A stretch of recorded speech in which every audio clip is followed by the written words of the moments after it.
하나님 말씀 민수기 29장 7절에서 11절 말씀을 함께 보도록 하겠습니다. 구약성경 245쪽입니다. 7월 10일에는 너희가 성회로 모일 것이요 마음을 괴롭게 하고 아무 노동도 하지 말 것이며 너희는 수송아지 하나와 수양 하나와 1년 된 수양 7을 다 흠없는 것으로 여호와께 향기로운 번제를 드릴 것이며 그 소재로는 고운 가루에 기름을 섞어서 쓰되 수송아지 하나에는 에바 10분제 3이요 수양 하나에는 에바 10분제 2요 어린 양 7에는 매 어린 양에 에바 10분제 1을 드릴 것이며 또 수염소 하나를 속죄제로 드릴 것이니 이는 속죄제와 상번제와 그 소제와 그 전제 외니라. 우리 성경에는 7월 10일 이렇게 되어 있지만 히브리어 성경에는 7번째 달 10일입니다. 그래서 7번째 이것을 중요하게 봐야 됩니다. 오늘 본문 말씀은 우리들이 흔히 알고 있는 대속죄일이라고 불리는 날이죠. 성경에는 대속죄일이라고 말하지는 않아요. 대속죄일이라고는 말하지 않는데 흔히 이 날을 대속죄일이다 이렇게 이야기를 해요. 우리들이 궁금한 게 이런 거잖아요. 6월절 어린 양의 피로 시작된 첫째 달이거든요. 그러면 마치는 7번째 달에 우리가 흔히 말하는 대속죄일이 필요한가 이 얘기입니다. 상당히 어려운 부분이거든요. 아마 성경을 좀 읽어본 사람들은 궁금해할 거예요. 6월절 어린 양으로 충분한데 대속죄일이 또 왜 필요한가? 간단하게 말씀드리면 6월절 어린 양의 피는 출발이라고 보면 됩니다. 그러면 그 종착지에서의 대속죄일은 어떤 의미가 담기는가? 인간은 구원 얻는 데 관심이 있어요. 천국 가고 싶죠. 성경을 읽을 때도 마찬가지고 출애굽한 이스라엘도 다르지 않습니다. 아브라함에게 하신 그 약속, 오늘날도 약속을 붙드는 사람들이 얼마나 많습니까? 그 약속에 대한 기대를 갖고 있는 거예요. 그런데 그 약속이 인간들이 생각하는 것과 이스라엘 백성들이 생각하는 것과는 전혀 다르게 이루어진다라는 사실입니다. 레위기 16장에서 이 대속죄일 그렇게 지칭을 하니까 저도 그렇게 쓰겠습니다. 대속죄일에 대한 규례가 나오는데 굉장히 특이합니다. 대속죄일을 7번째 달 10일에 이 속죄일을 정한 그 바탕이 있어요. 그 바탕이 무엇이냐라고 하면 16장 1절에 나옵니다. 아론의 두 아들이 여호와 앞에 나아가다가 죽은 후에 여호와께서 모세에게 말씀하시니라. 이 말씀을 빼버리면 대속죄일의 의미, 그 의미를 알 길이 없습니다. 항상 우리가 지금 출애굽기부터 계속해서 민수기까지 살펴오는 바에 의하면 죄가 드러나고 그 죄에 따라 율법이 계속해서 추가로 주어진다라고 했죠. 죄의 깊이가 계속해서 깊어지면서 하나님께서 본래 최종적으로 목적하는 바, 그것을 향해서 이스라엘 백성들을 몰아가게 됩니다. 아론의 두 아들 여호와 앞에 나아가다가 죽은 후에 여호와께서 모세에게 말씀하십니다. 여호와께서 모세에게 이르시되 네 형 아론에게 이르라. 성소의 장안 법궤 위 속죄소 앞에 무시로 들어오지 말아서 사망을 면하라. 내가 구름 가운데서 속죄소 위에 나타남이니라. 지금 나답과 아비후의 사건을 계기로 하여서 지성소에는 아론조차도 아무 때나 들어올 수 없는 곳이라고 말씀을 합니다. 그러면서 그곳에 들어올 수 있는 한 날을 정하시고 들어오려면 어떻게 해야 되는가 라는 말씀을 하고 계신 거예요.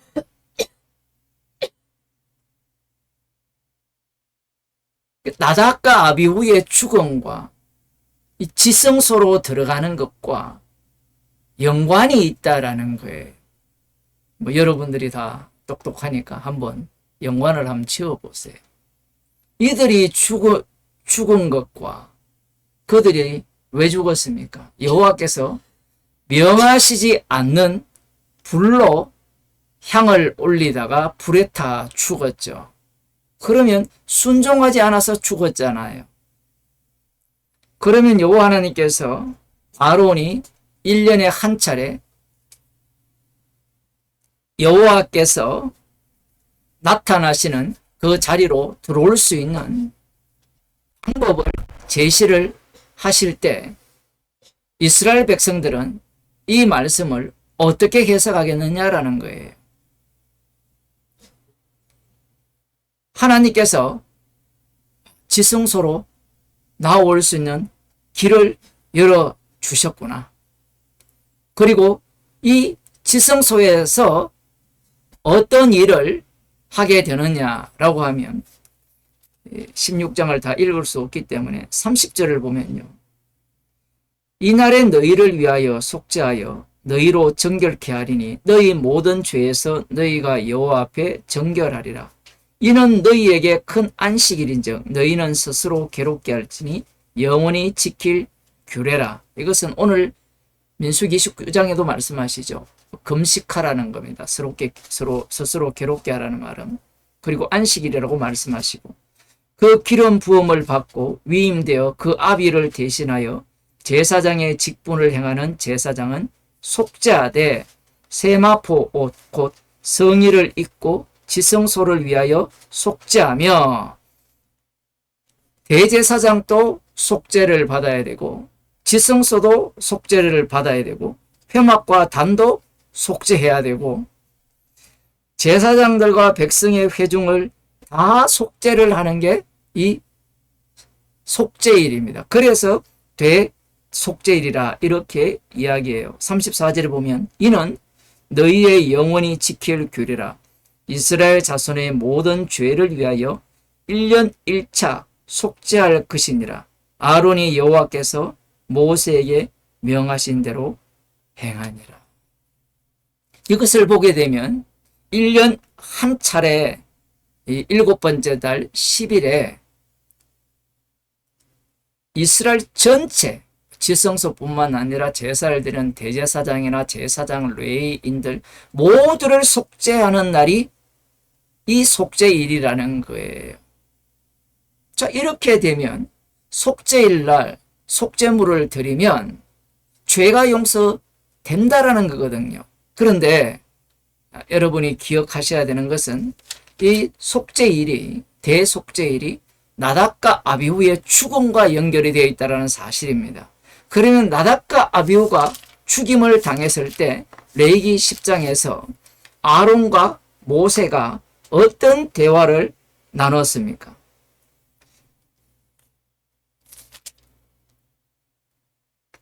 (16절에) 보면 모세가 속죄제에 드린 염소를 찾은 적 이미 불살랐는지라 그가 아론의 남은 아들 엘라살과 이다말에게 노하여 가로되 이 속죄제 희생은 지극히 거룩하거늘 너희가 어찌하여 거룩한 곳에서 먹지 아니하였느뇨 이는 너희로 회중의 죄를 담당하여 그들을 위하여 여호와 앞에 속하게 하려고 너희에게 주신 것이니라 그 피를 성소에 들어오지 아니하였으니 그 제육은 너희가 나의 명한 대로 거룩한 곳에서 먹었어야 할 것이니라. 율법대로 했어야 된다는 거죠. 이 속죄제의 제물은 반드시 제사장들이 거룩한 곳에서 먹어야 되는데 먹지 않은 것에 대해서 모세가 지금 분노를 내는데 아론이 모세에게 이르되 오늘 그들이 그 속죄제와 번제를 여호와께 드렸어도 이런 일이 내게 임하였거늘 오늘 내가 속죄 제육을 먹었다면 여호와께서 어찌 선히 여기셨으리요. 모세가 그 말을 듣고 좋게 여겼더라. 속죄제를 드려도 죄 용서를 못 받은 게 나답과 아비후입니다. 이 사건을 담은 것이 대속죄일이래요. 그래서 히브리서 9장 6절을 보겠습니다. 히브리서 9장 6절을 보게 되면 이런 말씀이 나옵니다. 9장 6절에서 12절을 보면 이 모든 것을 이같이 예비하였으니 제사장들이 항상 첫 장막에 들어가 섬기는 예를 행하고 오직 둘째 장막이 바로 일곱 번째 달 10일에 들어가는 지성소를 말합니다. 둘째 장막은 대제사장이 홀로 1년 1차씩 들어가되 피 없이는 아니하나니 이 피는 자기와 백성의 허물을 위하여 드리는 것이라. 여기까지는 똑같아요. 30절 이하에 보게 되면 히브리서 9장입니다. 9장 7절 자기와 백성의 허물을 위하여 드리는 피죠. 그런데 8절에 보면 성령이 이로써 보이신 것은 첫 장막이 서 있을 동안에 지성소에 들어가는 길이 아직 나타나지 아니한 것이라. 정말 놀랍죠? 안 놀라우면 다시 설명드릴게요. 이 나답과 아비후의 죽음으로 여호와 하나님께서 대속죄일을 정하셨는데 그 대속죄일은 일곱 번째 달 10일에 대제사장이 수송아지와 수염소에 피를 갖고 한 차례 들어가는 거예요. 지성소로. 그런데 이 말씀을 히브리서에서 말씀하시기를 성령께서 무엇을 말씀하시는가 하면 분명히 피를 갖고 들어가는데 지성소로.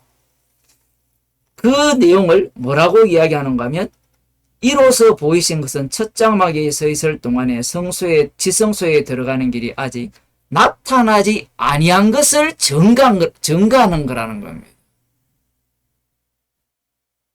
분명히 지성소로 들어가는 이 길이 열렸잖아요. 1년에 한 차례. 그런데 그것이 성령께서 말씀하시는 것이 되면 달리 말하면 십자가 지신 주님께서 주신 성령을 받게 되면 성령을 받은 자가 이 말씀을 보게 되면 지성소로 들어가는 길이 열리지 않았다, 나타나지 않았다라는 말씀을 하기 위해서 그것을 증거하기 위해서 대제사장이 1년에 한 차례 자신과 자기 백성과 지성소와 모든 성물들을 속죄하기 위해서 수염소와 수양의 피를 갖고 들어간다라는 말씀입니다.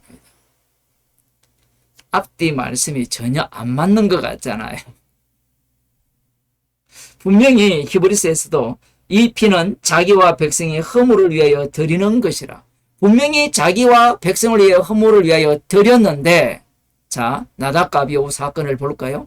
나답과 아비후가 분명히 속죄제를 드렸죠. 그런데 죄 용서받지 못하고 죽었죠. 마찬가지로 대제사장도 피를 갖고 들어갔는데 죽었습니다. 그게 히브리서에서 얘기를 하고 있거든요. 그 다음 9절입니다.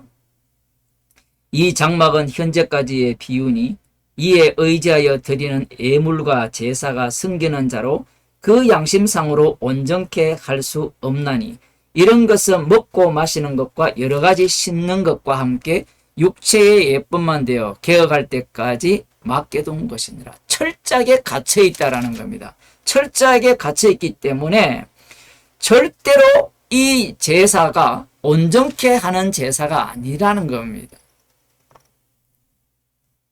조금 더 노골적으로 표현하면 사망에서 생명으로 옮길 수 있는 제사가 아니라는 거예요.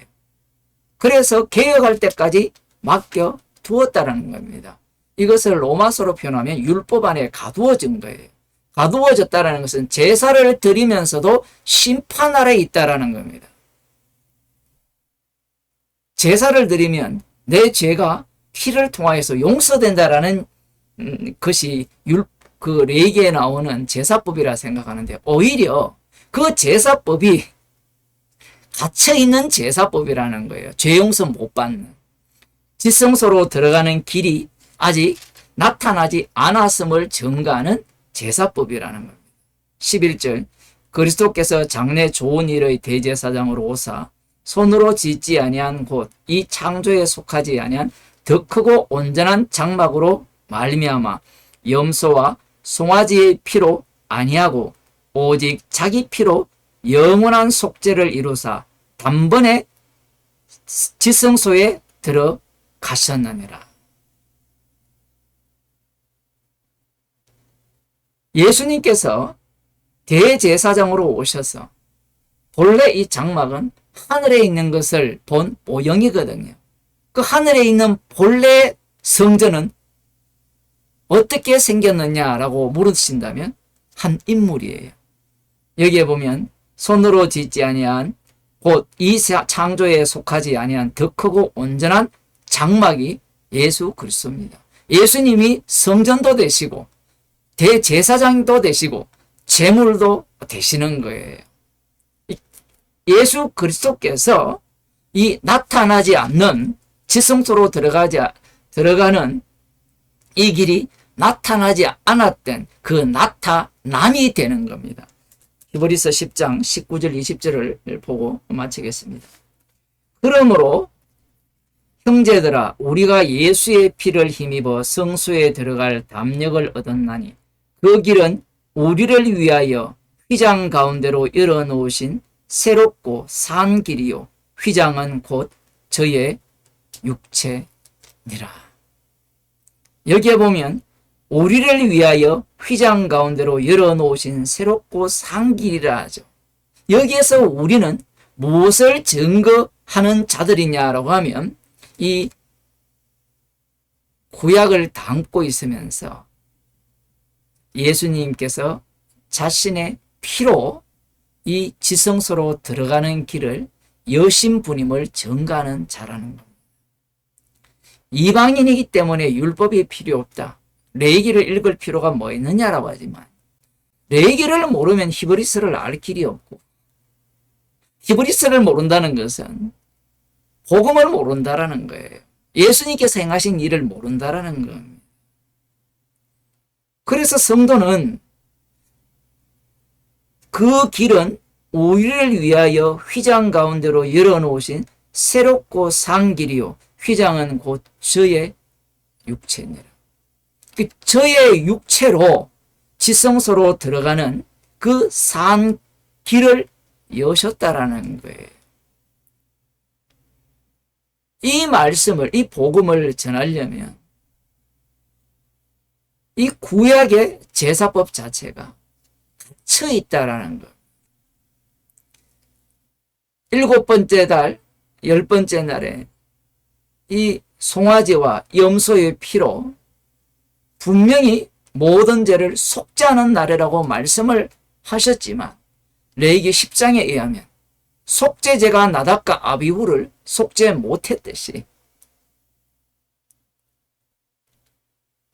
속죄를 하는 인물이 희생물이 따로 있음을 증거한 겁니다.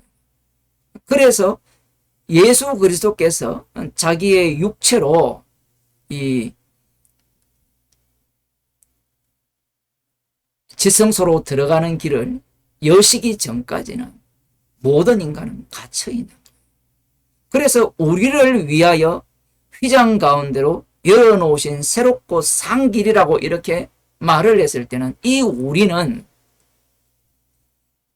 주님께서 자기의 몸으로 영담은 제물이 되심으로 말미암아 새롭게 창조한 피조물들입니다.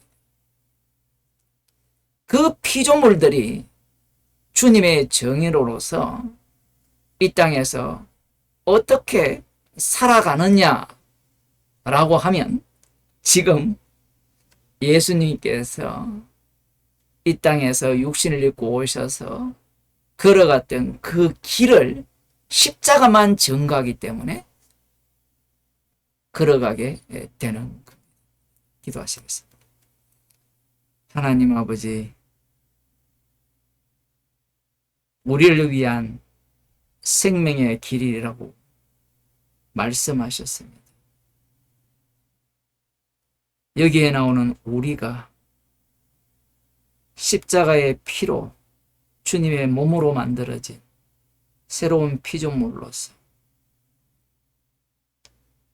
영원한 대제사장만을 증거하기 위한 주님의 정인임을 저희들에게 알려주시고 저희들을 그러한 새로운 피조물로 만들어 주심을 감사드립니다. 주의 이름만을 증거하며 지금도 하늘 우편에서 영원한 대제사장으로서 쉬지 않고 기도하시는 주님의 기도의 응답으로서 살아가는 저희들이 되게 하여 주옵소서. 예수님 이름으로 기도드리옵나이다.